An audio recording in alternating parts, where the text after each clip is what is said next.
निज मन मुकुर सुधार बरनौ रघुवर विमल जसु जो दायक फल चार बंदो गुरुपद कंज कृपा सिंधु नररूप हरि महामोहतम पुंज जासु वचन विकर्णिक ओम सहना भवतु सहनो भुनक्तु सह वीर्यं करवावहै तेजस्विनावधीतमस्तु मा विद्विषावहै। ओम शांति शांति शांति। बोलिए प्रेम से श्री सद्गुरु महाराज की।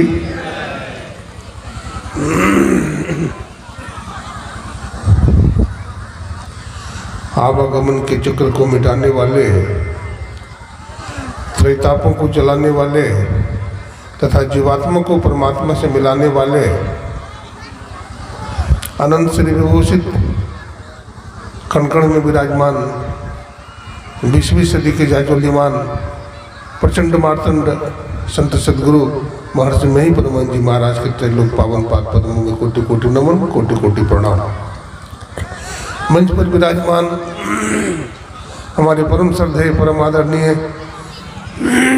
योगी राज श्री नागेश्वर बाबा, हमारे परम श्रद्धेय स्वामी शिवानंद बाबा, हमारे परम आदरणीय विद्वान मन संचालक जी महाराज, सत्संग प्रेमी सज्जनों, आयोजक गण, सबों को मैं नमन करता हूँ, सबों को प्रणाम करता हूँ। आप लोग कृपया शांति बनाए रखें। देखिए, सत्संग की बड़ी महिमा है। अगर हम बातचीत करेंगे तो हम भी नहीं सुनेंगे और दूसरे लोग भी नहीं सुन पाएंगे। हमारे आयोजक ने बहुत पैसा खर्च करके पंडाल बनाया है और जीवन का बड़ा महत्व है, समय का बड़ा महत्व है और धन्य घड़ी सोई जब सत्संगा। वो घड़ी धन्य है जब हम सत्संग करते हैं। हमारे परम आदरणीय स्वामी नागेश्वर बाबा अभी बहुत सारे कथानक के माध्यम से आप लोगों को शिक्षा दे रहे थे। हमारा देश भारतवर्ष ऋषि मुनियों का देश है, सतियों का देश है और पतिव्रता माताओं का देश है। भारत का आकाश संतों से कभी खाली नहीं रहा है। भारत धर्म गुरु रहा है। भारत की सभ्यता, भारत की संस्कृति बड़ी महान है। हम अपनी सभ्यता और संस्कृति को पहचाने, अपने देश के संतों को पहचाने और हम भी उसी रास्ता में चलेंगे तो हमारा भी कल्याण होगा। एक बार जयकारा बोल लीजिए। बोलिए प्रेम से श्री सद्गुरु महाराज की जय।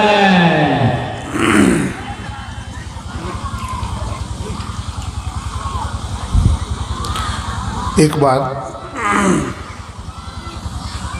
भगवान विष्णु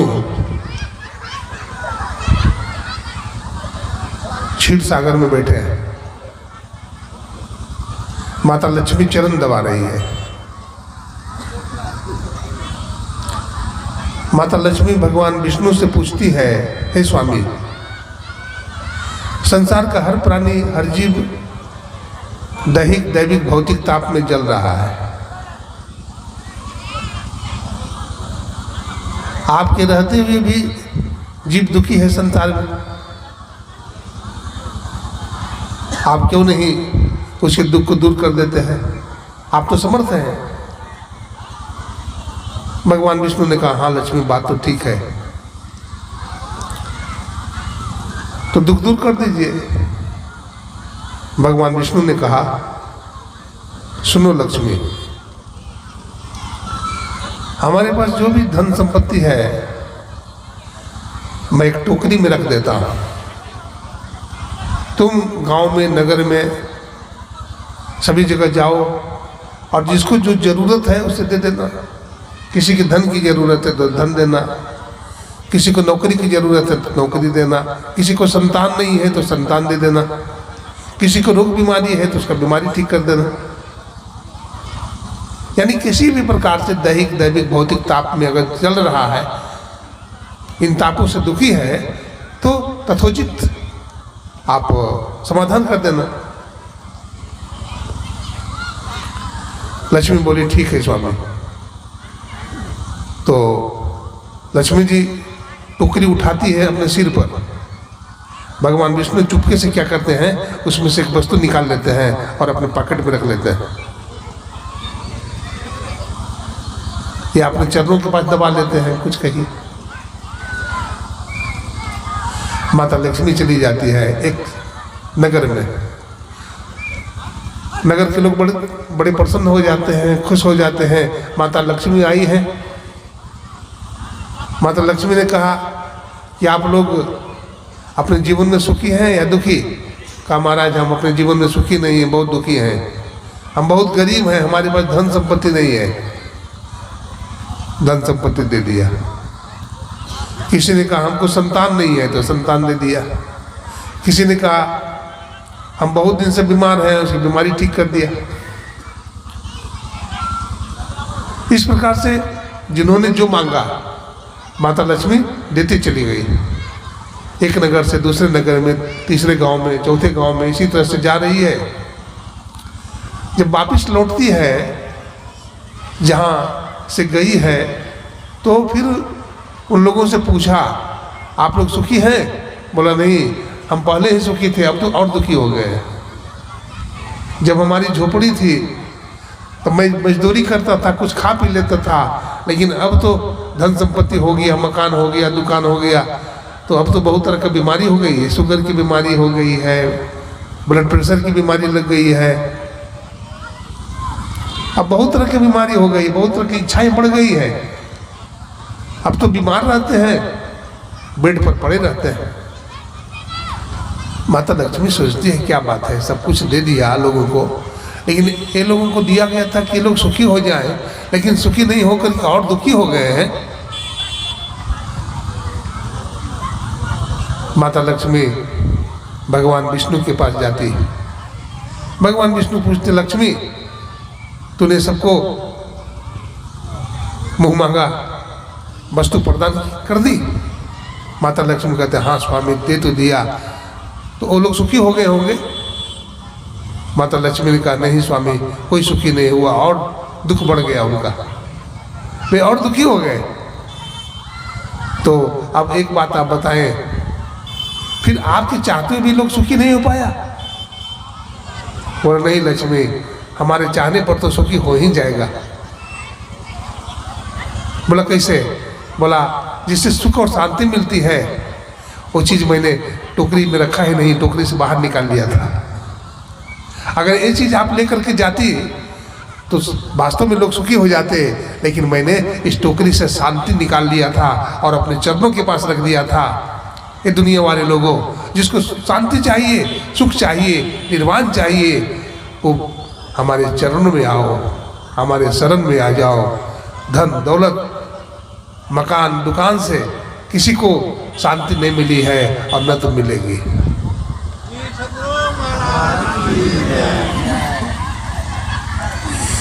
दशानन रावण को कितना धन संपत्ति थी, सोने की लंक, रुपए की छाजा, और छाड़ चले नगरी के राजा।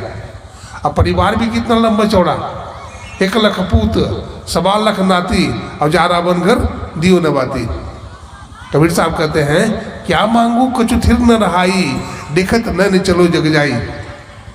हे प्रभु, आपसे हम क्या मांगे? इसलिए संत महात्मा मांगते क्या है? गोस्वामी तुलसीदास जी क्या मांगते हैं? देहि सत्संग निज अंग, श्रीरंग भवभंग कारण शरण सुखारी। हे लक्ष्मीपति जी, हमको क्या दे दीजिए? धन नहीं, सत्संग दे दीजिए। आप सत्संग मांग रहे हैं। देखिए, मर्यादा पुरुषोत्तम भगवान श्री राम राजपाट का परित्याग कर दिए और अपने माता पिता का आदेश पालन करने के लिए 14 साल के लिए वन में चले गए। तो भगवान राम का जंगल में भी मंगल हो गया। जंगल में भगवान राम सत्संग कर रहे हैं, ऋषि मुनि की कुटिया पर जा रहे हैं, वहाँ सत्संग हो रहा है, भजन कर रहे हैं, त्रिकाल संध्या कर रहे हैं, और रावण सोने की लंका में भी चल रहा है। तो वास्तव में सुख शांति कहाँ है? सत्संग में है। सुख शांति आपके अंदर में है। जो भजन करेगा, सत्संग करेगा, उसको सुख शांति मिलेगी। जो भजन सत्संग से दूर हो जाएगा, उसको सुख शांति कभी भी नहीं मिलेगी। चाहे दुनिया में कुछ भी बन जाइए, प्रधानमंत्री बन जाइए, राष्ट्रपति बन जाइए, नेता बन जाइए, डॉक्टर बनिए, इंजीनियर बनिए, कुछ भी बनिए, लेकिन जब तक आप भजन नहीं कीजिएगा, जब तक किसी संत के पास नहीं जाइएगा, आपके जीवन में सुख शांति नहीं मिलेगी। हमारे देश में एक आनंद स्वामी हुए। तो आनंद स्वामी अमेरिका गए, बड़े विद्वान थे, आर्य समाजी महात्मा थे। तो विदेश में जब गए तो वहाँ एक आदमी से पूछा, एक सज्जन से, आप क्या करते हैं, आप क्या काम करते हैं? तो उन्होंने कहा, हम दुकानदारी करते हैं। तो पूछा, फिर आप दुकानदारी क्यों करते हैं? तो कहा कि पैसा के लिए। तो पैसे क्यों कमाते हो? तो बोला, रोटी के लिए। पैसा नहीं कमाऊंगा तो रोटी कहाँ से खाऊंगा? तो रोटी क्यों खाते हो? तो फिर कहा, जीने के लिए। तो फिर पूछ दिया, जीते क्यों हो? तो चुप हो गया। व्यक्ति को यही समझ में नहीं आती है कि हम जीते किस लिए हैं। भेड़िया तो आसान है, एक भेड़ कुआं में गिरता है तो सब कुआं में गिर जाता है। बढ़िया धसान भक्ति नहीं करो। सत्संग में आइए, सत्संग की बात को समझिए, विचार कीजिए। यदि आपके मन लायक सौदा है तो लीजिए, और नहीं तो छोड़ दीजिए। संत मत का सौदा विचार करके लेना चाहिए। इसमें हमारा लाभ होगा, इसमें हमारी हानि होगी, इसको बढ़िया से समझिए, विचारिए। अगर समझ में आ गई कि इसमें लाभ ही लाभ है। वैसे तो कबीर साहब कहते हैं, यही सत्संग में लाभ बहुत है, तुरंत मिलावे गुरु से, अब मूर्ख जन कोई सार न जाने, सत्संग में अमृत बरसे। मैं तो आन पड़ी चोरन के नगर, सत्संग बिना जिए तरसे। सत्संग में लाभ ही लाभ होता है। देखिए, हम कोई भी बिजनेस करते हैं, कोई व्यापार करते हैं, तो कोई जरूरी नहीं कि लाभ ही हो, हानि भी हो जाती है, और करोड़ों का घाटा लग जाता है। लेकिन कबीर साहब डंके की चोट कहते हैं, यही सत्संग में लाभ बहुत है, थोड़ा लाभ नहीं है, बहुत लाभ है। माता पार्वती भगवान शिव से पूछती है कि हे स्वामी, सबसे बड़ा लाभ क्या है? तो भगवान शिव क्या कहते हैं, गिरजा संत समागम समन लाभ कछुआन। हे गिरजा, हे पार्वती, सत्संग से बढ़कर के दुनिया में और कोई लाभ नहीं है, और सत्संग हम नहीं करना चाहते हैं, हमारा कल्याण होगा। संग का बहुत बड़ा रंग होता है। आप देखिए, धूल अगर पानी का संग कर ले तो नाले में चला जाता है नहीं, और वही धूल अगर हवा का संग कर ले तो आसमान में चला जाता है। आप कीड़ा को देखिए, कीड़ा नाली में रहता है, लेकिन अगर फूल का संग कर ले तो कीड़ा भी भगवान पर चढ़ जाता है। संग का कैसा रंग होता है। अगर चोर का संग करेंगे तो चोर बन जाएंगे, अगर संतों का संग करेंगे तो आप भी संत बन जाएंगे, अच्छे इंसान बन जाएंगे। इसलिए हमारी संगति बहुत अच्छी होनी चाहिए। रामकृष्ण परमहंस जी महाराज ने कहा कि जो जैसा सोचता है, जैसा बोलता है, वैसा ही कर्म करता है, और जो जैसा कर्म करता है वो वैसा ही बन जाता है। इसलिए सबसे पहली जरूरत है हमारी सोच अच्छी हो, हम बढ़िया बात सोचें, किसी का बुरा मत सोचें, अपना हित सोचें। जो अपना हित सोचेगा वो दूसरों का भी हित सोचेगा, किसी अपने का भी कभी बुरा नहीं करेगा और दूसरे का भी बुराई कभी नहीं करेगा। एक इकबाल हुए कवि, उन्होंने लिखा, खुद ही को कर बुलंद इतना कि हर तकदीर से पहले खुदा बंदे से खुद पूछे, बता तेरी रजा क्या है। खुदा बंदे से पूछे कि तुम्हें क्या जरूरत है। हम खुदा को इतना इबादत करें, उनकी इतनी पूजा करें, उनकी इतनी अर्चना करें कि वो हमसे प्रसन्न हो जाए, लेकिन हम प्रसन्न नहीं कर पाते। हम सदा संसारिक वस्तु के लिए परेशान रहते हैं। ठीक है, धन की जरूरत है आपको, धन के बिना काम नहीं चलता है। गृहस्थ में धन की बहुत जरूरत है। बेटे की शादी करनी है तो धन की जरूरत है, बेटे को पढ़ाना लिखाना है तो धन की जरूरत है। धन साधन है, लेकिन धन साध्य नहीं हो सकता। गोस्वामी भर्तृहरि जी महाराज लिखते हैं, धनानि भूमो पशु ही गोष्ठी, नारी गृह द्वारानी सखा स्मशाने, देहश्चितायाम परलोक मार्गे, धर्मान गोगच्छते जीवे का। धन धरती पर पड़े रह जाते हैं। सिकंदर के पास कितना धन था, रावण के पास कितना धन था। किसी के पास 2-4 सोने का ईंट हो जाए तो छाती फुला करके चलता है। रावण की तो सोने की लंका थी।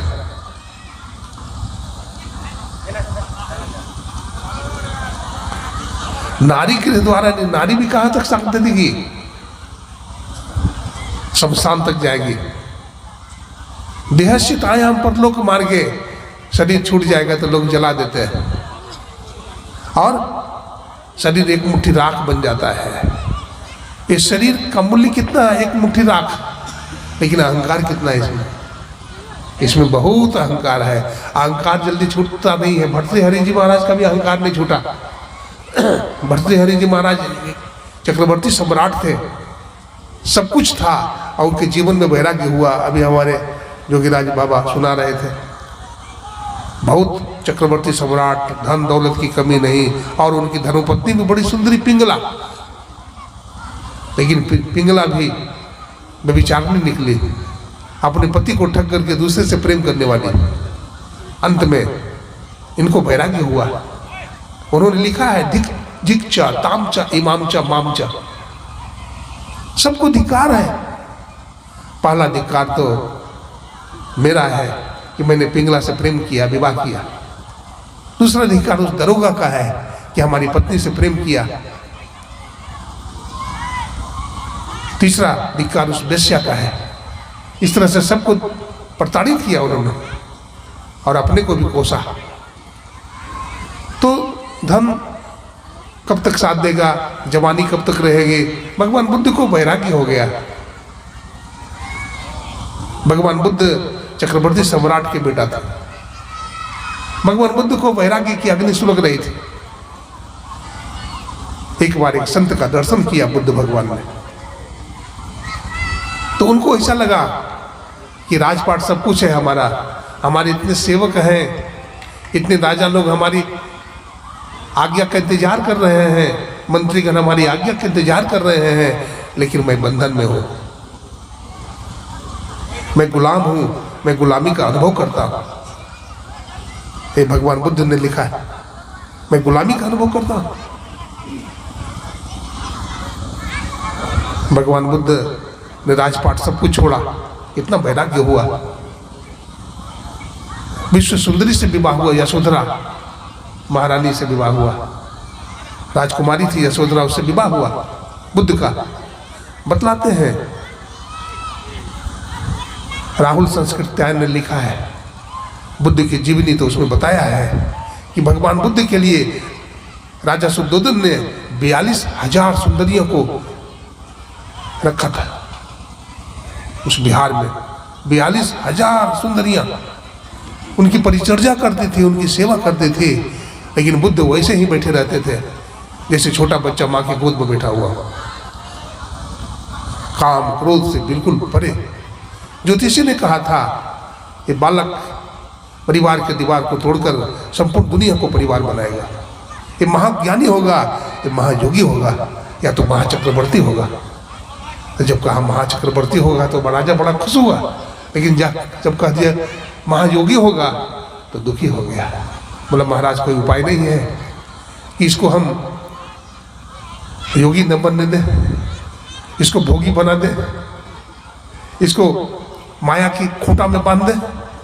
ज्योतिषी ने बहुत सोचा विचार रखा कि वैराग्य तो होगा, लेकिन एक उपाय है, खूंटा में बांध सकते हो। कभी ऊपर में बुद्ध की शादी कर दिया, एक संतान की प्राप्ति भी हुई। आप लोग ध्यान से सुनेंगे तो बड़ा लाभ हो जाएगा। कोलाहल नहीं कीजिए, पीछे में भी वॉलंटियर को चाहिए कि लोगों को बैठा दे, बातचीत न करें, मना करें। बोलिए प्रेम से श्री सद्गुरु की जय। ध्यान से सुनिए, समय बड़ा मूल्यवान है। आप लोग को एक पुत्र रत्न की प्राप्ति हुई। राजा शुद्धोधन ने बहुत बड़ा समारोह मनाने के लिए बड़े बड़े राजा महाराजा प्रजागण को निमंत्रण दिया। बहुत लोग आए, भोज भंडारा चल रहा है, फंक्शन चल रहा है, बाजे गाजे बज रहे हैं, खुशियां मनाई जा रही है, पटाखे फूट रहे हैं। लेकिन बुद्ध के जीवन में कोई खुशी नहीं है। वो सोच रहे हैं हमारे पिताजी को क्या हुआ। अरे एक बच्चा का जन्म होने में इतनी खुशी की बात क्या है? हमें तो कोई खुशी की बात नहीं लगती। 12 बजे रात में बुद्ध को वैराग्य हुआ। वो अपने सारथी से कहा, सारथी रथ तैयार करो। कहाँ जाएंगे महाराज? रात्रि के 12 बजे है, प्रजागण सोई हुई है, सबका नींद हराम हो जाएगा। बुद्ध ने कहा ये राजकुमार का आदेश है। बोला महाराज कुछ पालन होगा? बोला पालन किया जाए। तो बुद्ध ने सोचा अब तो मैं जा रहा हूँ, गृह त्याग कर रहा हूँ, तो क्यों नहीं राजकुमारी से को देख लो एक बार, अपना पुत्र को एक बार देख लो। तो गए उस कच्छ में जहाँ यशोधरा थी, पुत्र का जन्म दी थी। वहाँ गए तो क्या देखे? यशोधरा राजकुमारी गुलाब के फूल पर सोई हुई है, और राहुल जो छोटा बेटा है वो भी चमेली के फूल पर सोया हुआ है। लेकिन मुख मलिन है, सुंदरता शरीर में नहीं है, तेज नहीं है। बुद्ध आगे बढ़े तो 3 कदम माया ने पीछे खींच लिया। बुद्ध ने अपना बल लगाया, वो कहा यह माया है, और बुद्ध आगे बढ़ गए और पीछे मुड़ करके नहीं देखे।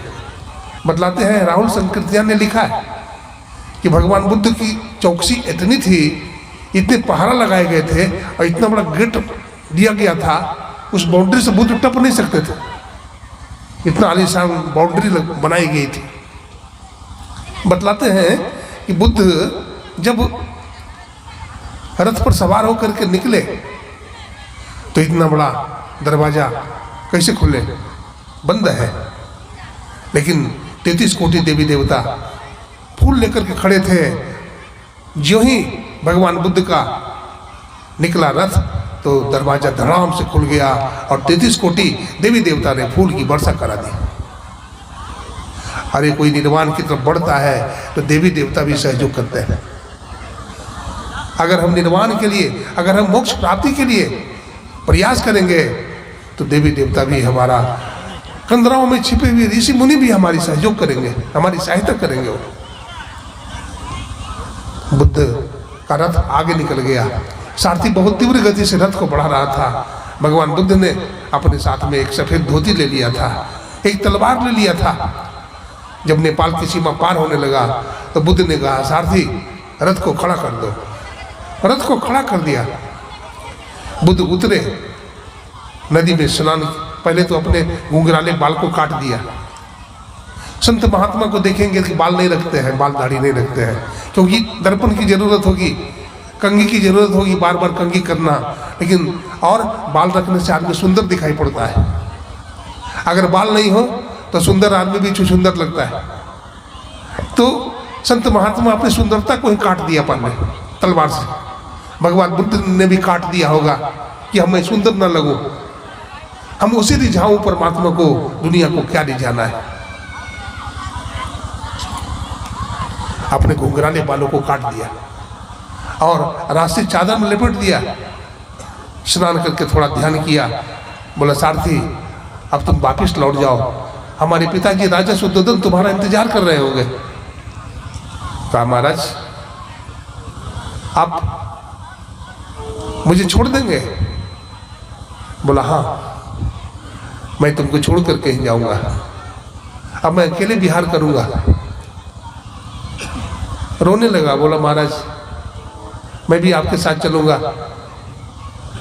बुद्ध ने कहा सारथी तुम हमारे साथ न चलो, तुम जाओ, हमारे पिताजी को तुम्हारी आवश्यकता होगी। रोने लगा, बोला मुझे भी साथ ले चलिए महाराज, मुझे भी साथ ले चले। बुद्ध ने कहा क्या तुम हमारे साथ आए थे? कहा नहीं महाराज, मैं आपके साथ तो नहीं आया था, तो फिर हमारे साथ कैसे जाओगे? इंसान अकेले आता है और अकेले जाता है।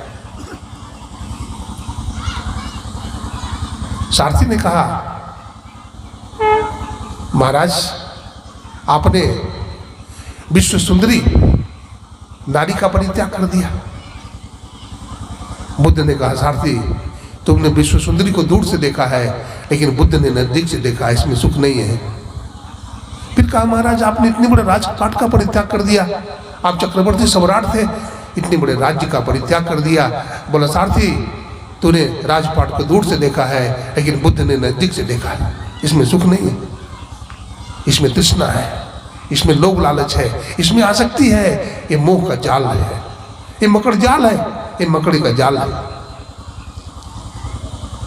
रोने लगा सारथी, बोला मेरे मित्र घबराओ नहीं, मैं ज्ञान प्राप्त करके लौट जाऊंगा, मैं ज्ञान की खोज में जा रहा हूँ, मैं निर्वाण की खोज में जा रहा हूँ, मुझे निर्वाण मिलेगा, मैं वापिस आ जाऊंगा। सारथी बात मान लिया, चला गया रथ लेकर। बुद्ध ध्यानस्थ हो गए।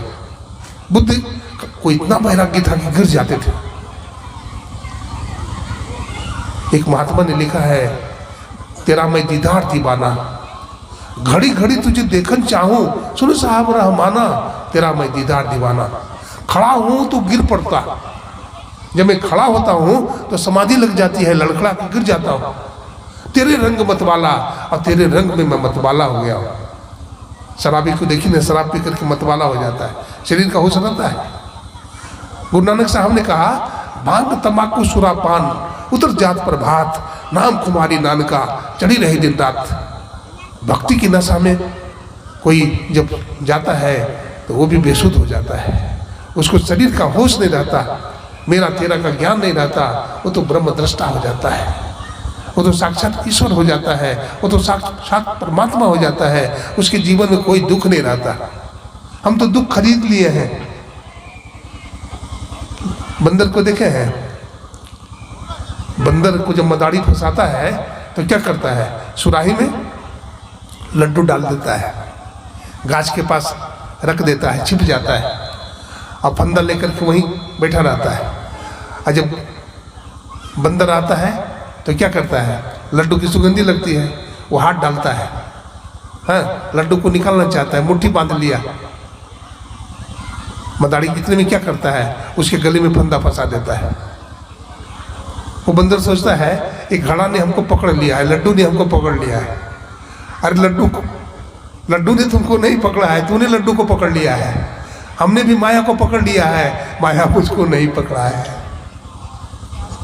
माया से छूटने का प्रयास करिए, माया में लिपटिए नहीं।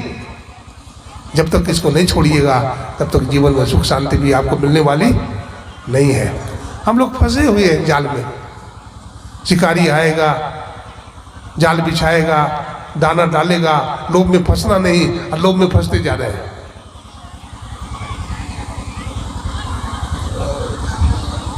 ये मानव का जीवन हमें मिला हुआ है, ये बहुत ही मूल्यवान है, ये बहुत मूल्यवान जीवन है। अब की पासा न पड़े तो फिर 84 जाए। संत कबीर साहब ने कहा इस जन्म में अगर हम ईश्वर को जान लिया तब ठीक है, अगर इस जन्म में ईश्वर को नहीं जाना तो बहुत भारी हानि है। स्वामी विवेकानंद जी महाराज ने शिकागो के धर्म सम्मेलन में कहा था, work unto death, when I have gone my spirit will work with you, the wealth, fame and enjoyments are only for a few days, these are mortal, so be careful and stand up and find out the divinity, self realization and deep consciousness। धन जवानी पद सदा नहीं रहते। आज हमारे पास बहुत धन है तो कल भी रहेगा, ऐसी बात नहीं है। जवानी भी सब दिन नहीं रहेगी, पद भी सब दिन नहीं रहेगा, ये सब नाशवान चीज है। इसलिए भगवान महावीर ने कहा आत्मानम विद्धि, आत्मा को जानिए। भगवान बुद्ध का देखते हैं जो मूर्ति बनती है पत्थर की बनती है, भगवान महावीर की मूर्ति पत्थर की बनती है। क्यों? जब समाधि में चले गए महावीर तो कपड़े उनके खा गए, दीमक, जब उठे तो नंगे हो गए, दिगंबर हो गए, कुछ नहीं। आज जैनी लोग नकल करते हैं कि हम भी कपड़ा नहीं पहनते। अरे तुम क्या कपड़ा नहीं पहनोगे, तुम तो ढोंग करते हो। भगवान महावीर की तो अवस्था हो गई थी, सम वांट्स बिकम्स इन हैबिट्स, मनुष्य की कुछ आवश्यकता आदत बन जाती है। हम भी, हमारा भी नेचर है, हमारा स्वभाव है, आत्म सुख, तन सुख, मन सुख, इंद्रिय सुख, सब दुख तजित विषय दुखदाई, भ्रम खाई हो भाई। गुरुदेव कहते हैं ये विषय दुखदाई है, ये बंधन में डालेगा, ये दुखी करेगा। इसलिए इसे छोड़ना जरूरी है और ज्ञान को प्राप्त करना जरूरी है, नहीं तो सब दिन हम दुख में रहेंगे, बंधन में रहेंगे। इससे छुटकारा पाना चाहिए, इससे छुटकारा पाना चाहिए। इसके लिए संत के शरण में जाएंगे। भर्तृहरि को क्या कमी थी, भगवान बुद्ध को क्या कमी थी? खाने को रोटी नहीं मिलती थी, महावीर को नहीं मिलती थी, बाबा गोरखनाथ को नहीं मिलता था। मिलती थी बहुत रोटियां, लेकिन उसमें सुख नहीं था, उसमें शांति नहीं था। इसलिए भगवान बुद्ध ने निर्वाण प्राप्त किया। सज्जनों, ये मानव का जीवन केवल खाने सोने के लिए नहीं है। हम युवकों को देखते हैं, युवतियों को देखते हैं, आज विषय में लंपट, विषय सुखी सब कुछ है। मानो ड्रेस देखिए तो वैसा ही है, कैसा ड्रेस पहनते हैं समझ में नहीं आता है, जो विषय वासना को भड़काती है। हमारा देश संतों का देश है, ऋषि मुनियों का देश है। मैं पाश्चात्य सभ्यता का विरोधी नहीं हूँ, मैं टेलीविजन का विरोधी नहीं हूँ। मैं ये कहना चाहता हूँ, बढ़िया चैनल देखिए जिसमें ज्ञान विज्ञान की चीज हो, जिससे हमारे चरित्र का निर्माण हो सके। आप जय हनुमान देखिए, ओम नमः शिवाय देखिए, बढ़िया बढ़िया सीरियल देखिए, महाभारत देखिए, रामायण देखिए, इससे आपको ज्ञान भी होगा। लेकिन ऐसे सीरियल को न देखें जिससे हमारी नैतिकता खो जाए, हमारा चरित्र खो जाए। आज तो ऐसे ऐसे चैनल चल रहे हैं कि बाप और बेटा, माँ एक जगह बैठ करके वो सीरियल नहीं देख सकता।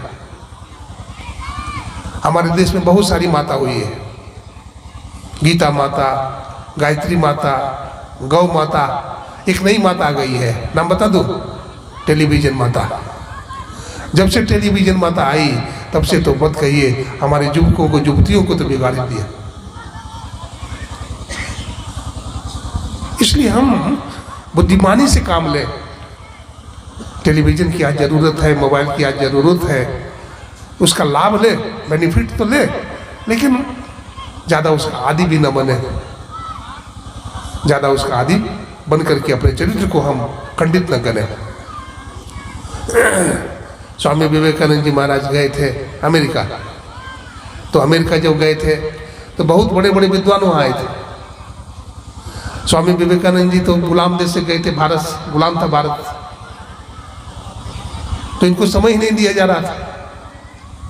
लेकिन गुरु की अथाह कृपा थी, रामकृष्ण परमहंस जी महाराज की, अंत में उनको समय दिया गया थोड़ा सा, और वो जो प्रवचन बोले एक लाइन, अमेरिका के माताओं एवं बहनों, dear brothers and sisters of America, इतना बोले तो इतनी तालियां बजी, इतनी तालियां बजी कि ताली बंद नहीं हो रही थी। और बोला, स्वामी जी आप जितना देर बोल सकते हैं बोलिए। स्वामी विवेकानंद जी महाराज फिर बोलना प्रारंभ किया। जब स्वामी जी का प्रवचन हुआ ना तो सब लोग दंग रह गए। बोला, किस देश का युवक आया है जो संपूर्ण दुनिया के लोगों को माता बहन का करके संबोधित किया। स्वामी विवेकानंद जी महाराज को बहुत डॉलर्स मिले। जब आने लगे, विदाई होने लगी, तो वहाँ के एक विद्वान ने कहा कि स्वामी जी आप तो गरीब देश से आए हैं, आपका देश तो गरीब है, और अमेरिका तो आप लोग स्वर्ग की प्राप्ति करते हैं, अमेरिका तो स्वर्ग ही है। आपने हमको तो क्या दिया है? कुछ भी नहीं दिया है, लेकिन हमने जो आपको दिया है तो आपको राजा बना दिया। स्वामी विवेकानंद जी महाराज के नहीं नहीं जी, ऐसा मत कहो, मैंने तुझे मजबूत बना दिया है, मैं तुम्हें आध्यात्मिक ऋषि बना दिया है। बोला कैसे? बोला तुम जो धन दौलत दिए हो ये नाश हो जाएगा, लेकिन मैं तुम्हें वेद का ज्ञान दिया हूँ, मैंने तुझे गीता का ज्ञान दिया है, मैं तुझे उपनिषद का ज्ञान दिया है, ये ज्ञान कभी भी समाप्त नहीं होगा, ये तुझे मोक्ष देकर छोड़ेगा।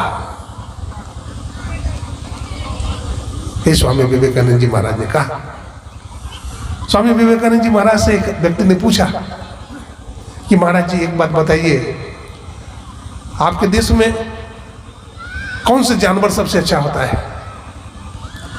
कौन से जानवर का दूध सबसे अच्छा होता है? तो स्वामी विवेकानंद जी ने कहा भैंस की दूध। तो कहा महाराज मैं तो सुना था कि गाय की दूध सबसे अच्छी होती है। तो आपने जानवर शब्द का प्रयोग किया ना। गौ को हम माता बोलते हैं, गौ जानवर नहीं है। हमारे गुरु महाराज भी कहते थे गौ माता का दूध तो हम बचपन में माँ का दूध पीते हैं और फिर गौ माता का दूध पीते हैं सब दिन। तो गौ हमारी माता है, इसलिए गौ की दूध सबसे अच्छी होती है। भैंस का दूध मत पियो। हमारे विद्यार्थीगण, हमारे नवयुवक नवयुवतियां भैंस का दूध मत पीना, गाय का दूध पियो, गाय का दूध, और देसी गाय का दूध पियो, कोई बीमारी नहीं लगेगी, स्वस्थ रहोगे, बुद्धि तीव्र होगी। अब भैंस का दूध तो भैंस बन जाओगे। देखिए भगवान श्री कृष्ण हुई अपने देश में। भगवान श्री कृष्ण सुने हैं कि नंद बाबा भैंस पाले हैं। बाबा नंद गाय पालते थे, 9 लाख गाय थी बाबा नंद को। अब भगवान श्री कृष्ण के जीवन में कभी नहीं आया है कि भैंस का दूध पिया हो, गाय का दूध पीते थे। अब बुद्धि कितने तेज थी, कितने बलवान थे भगवान श्री कृष्ण। तो गौ की सेवा करें और गौ माता का दूध पिए, हमारा चरित्र का गठन होगा, हमारी बुद्धि निर्मल होगी, पवित्र होगा। ये मांस मछली अंडा जो खाते हैं, आज के विद्यार्थी लोग बोलते हैं संडे हो कि मंडे रोज खाओ अंडे। हाँ बाबा अंडा नहीं खाएंगे, मुर्गी नहीं खाएंगे, चिकन नहीं खाएंगे तो काम चलेगा बाबा? अरे बेवकूफ, काम नहीं चलेगा, सब काम चलेगा। आप दूध पियो, आप फल खाओ, आप ज़्यादा मजबूत होंगे। इसलिए मांस मछली अंडा नहीं खाइए, आपकी बुद्धि अच्छी होगी, आप माँ बाप की सेवा कर सकेंगे। हमारी बुद्धि आज धूमिल हो गई, मारी गई, हम स्वार्थी बन गए, हमारा आत्मबल खो गया, हम धर्म कर्म छोड़ दिए। नहीं छोड़िए, इसको पकड़िए, ये बहुत बड़ी चीज है। धर्मो रक्षति रक्षिता, धर्मो हंति हंता। जो धर्म की रक्षा करता है तो धर्म भी उसकी रक्षा करती है। स्वामी विवेकानंद जी ने कहा, ए अमेरिका के लोगों, है अमेरिका के लोगों, अमेरिका के युवकों, मैं तुम्हें गीता पढ़ने नहीं कहता, मैं तुम्हें रामायण पढ़ने नहीं कहता, मैं तुम्हें फुटबॉल खेलने के लिए कहता हूँ। और ऐसा इसलिए कहता हूँ कि मैं तुम्हारे उभरे हुए कंधे को देखना चाहता हूँ, मैं तुम्हारे मजबूत शरीर को देखना चाहता हूँ, मैं फौलाद की मांसपेशियाँ चाहता हूँ, ताकि तुम भगवान श्री कृष्ण के द्वारा कुरुक्षेत्र के मैदान में उनके दिए गए उपदेश को समझ सको, ताकि तुम होश में रह सको। हम महापुरुषों का संग करें, उनकी जीवनी पढ़ें, अपने जीवन की दिनचर्या को रोज लिखिए। आप क्या करते हैं 24 घंटा में, आप क्या करते हैं? कोई अच्छा काम करते हैं? किसी भूले भटके को रास्ता बतलाते हैं? आप दिन रात टेलीविजन देखते हैं, दिन रात ऐसे ऐसे करते रहते हैं मोबाइल में, ऐसे ऐसे, आपकी आंख खराब हो जाएगी, आपकी उंगली गल जाएगी। हाँ गल जाएगी, उसमें बहुत तरह की बीमारियां लग जाएगी। इसलिए ज़्यादा अति सर्वत्र वर्जित, हमेशा ज़्यादा उसका प्रयोग हम ना करें किसी चीज़ का, है ना। आसन करें, प्राणायाम करें, मॉर्निंग वॉक करें, इससे हमारा शरीर स्वस्थ रहेगा।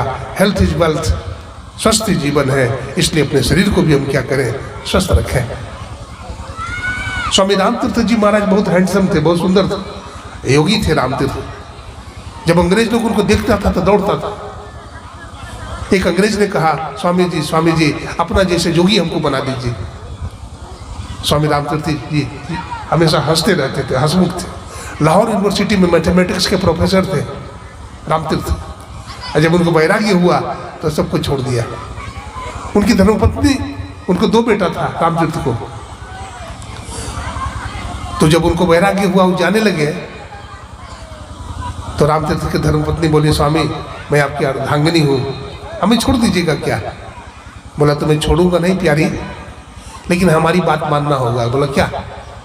बोला तुम्हारे 2 बेटे हैं ना, भजन में बाधक है, इसलिए एक बेटा 7 साल का था और छोटा बेटा 2 साल का था।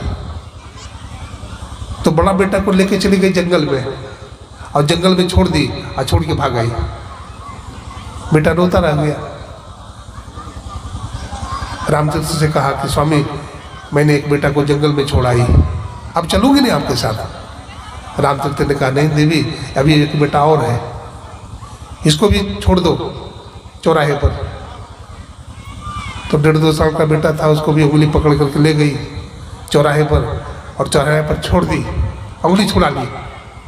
तो बच्चा फिर उंगली पकड़ लेता है, लेकिन फिर छुड़ाई उंगली और छुड़ा के आगे बढ़ गई। बच्चा रोता रह गया। कहा स्वामी अब हम आपके साथ जाऊंगी ना। सोचती है माता कि चलो बेटा का संग छूट गया, घर द्वार छूट गया, कोई बात नहीं है, कम से कम पति का संग तो बना रहे। अब तो जाओगे ना स्वामी? स्वामी रामचंद्र कहते नहीं देवी, अभी भी बाधा है। बोला क्या? बोला अभी तू हाथ में चूड़ी पहनी हुई है सुहागिन, अभी तुम्हारे मांग में सिंदूर है, ये सुहागिन का प्रतीक है, इसलिए चूड़ी को पटक दो पत्थर पर। अपने दोनों हाथ को पत्थर पर पटकती है, चूड़ी फूटी कूट जाती है। काय मांग के सिंदूर तो धो दो, सिंदूर भी धो दी। फिर कहती है आप चलेंगे ना स्वामी? कहते अभी भी बाधा है। बोला क्या? बोला तुम कहो रामतीर्थ मर गया। बोला ऐसा कैसे होगा, आप तो हमारे पति हैं, जीवित हैं, मैं कैसे कह दूंगी? बोला जाओ तो मैं तुम्हें साथ लेकर के नहीं जाऊंगा। भाग गए रामतीर्थ, रोती रह गई। तो रामतीर्थ के जीवन में कितना त्याग है, रामतीर्थ के जीवन में कितना वैराग्य है। बतलाते हैं 5 दिन तक रामतीर्थ न कुछ खाए न कुछ पिए पानी। उसी तरह से पागल की तरह हिमालय में श्री कृष्ण पुकारते रहे दोनों हाथ उठाकर, मेरे मित्र श्री कृष्ण आओ आओ, मैं भोजन नहीं किया हूँ तुम्हारे इंतजार में, तुम्हारे वियोग में जल धारण नहीं किया हूँ, आओ मेरे मित्र आओ, मैं तुम्हारे वियोग में 7 दिन से सोया नहीं हूँ, बैठा नहीं हूँ, मेरे मित्र आओ। बतलाते हैं भगवान श्री कृष्ण प्रकट हो जाते हैं और मित्र मित्र कह करके रामतीर्थ को गले लगा लिया। सदगुरु महाराज। तो अपने जीवन में त्याग होना चाहिए, अपने जीवन में वैराग्य होना चाहिए। अरे धन दौलत तो ईटा पत्थर है, वो तो आपके पीछे पीछे चल देती है, वो आपके पीछे पीछे चल देती है। हम अपने जीवन को बनाएं, अपने जीवन का निर्माण करें। हमारे गुरुदेव महर्षि में ही परम जी महाराज को वैराग्य हुआ और मैट्रिकुलेशन का एग्जाम दिया और परीक्षा देते देते निर्माण शीर्षक की 4 लाइन की एक पंक्ति थी, for the structure that we raise time is with material filled, our todays and standard are with blocks which we build.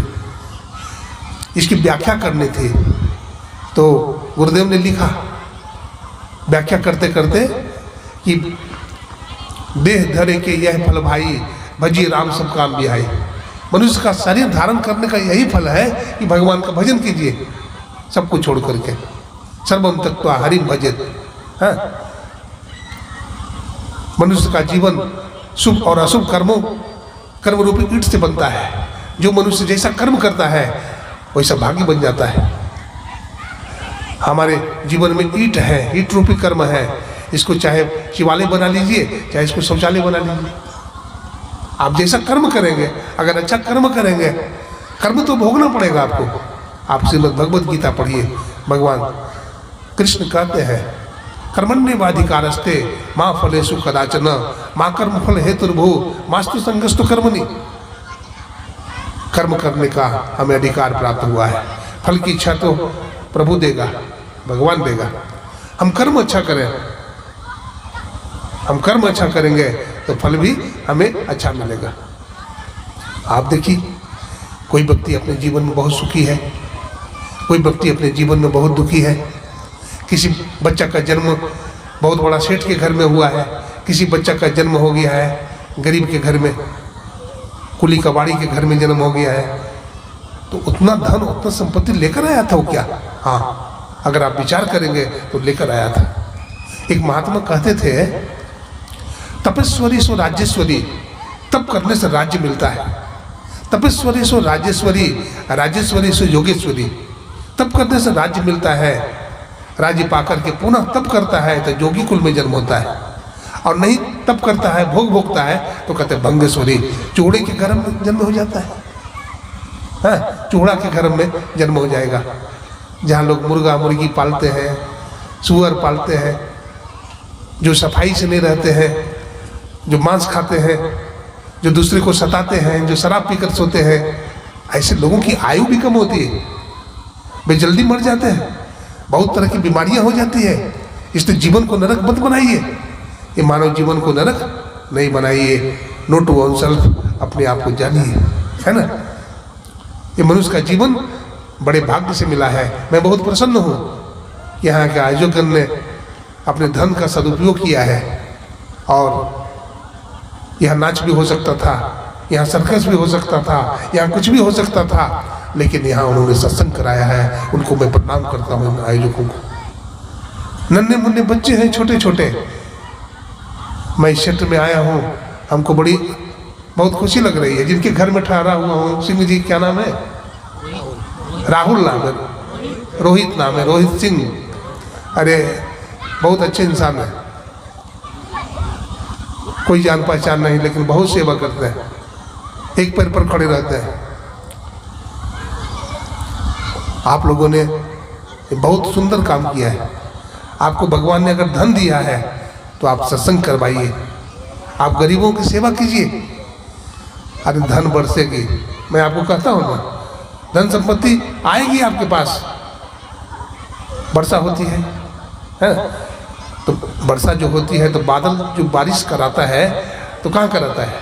पहाड़ पर। अब पहाड़ का पानी नीचे आता है, नदी में जाता है, और नदी फिर किसको देता है? समुद्र को। नदी फिर समुद्र को देता है, और समुद्र फिर बरसाता है तो पहाड़ पर ही आता है। तो जहाँ से धन चला था वहीं पर आ जाएगा। इसलिए जहाँ चतुर्विध पुरुषार्थ है, भगवान कृष्ण कहते हैं धर्म अर्थ काम मोक्ष। तो पहले अर्थ उन्होंने नहीं कहा, पहले कहा धर्म।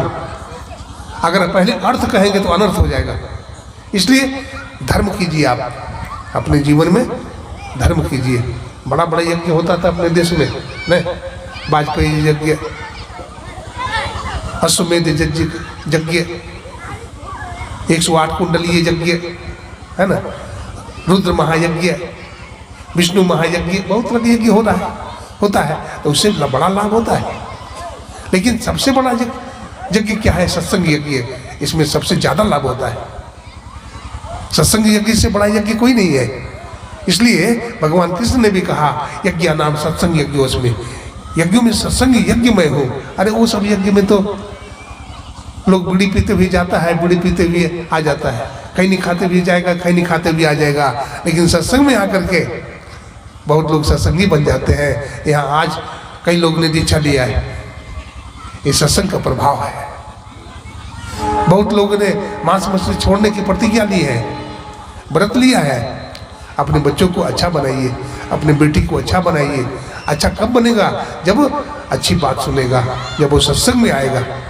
तनिक भी मन में ये बात नहीं आने दीजिए कि हमारे बेटा को सत्संग में क्यों ले जाए, अपनी बेटी को क्यों ले जाए। वो आपसे ज़्यादा समझदार है, उसमें ज़्यादा रंग लगेगा, आप पे रंग कम लगेगा, लेकिन उसमें रंग ज़्यादा लग जाएगा। समय कितना हुआ है भाई, देखिए।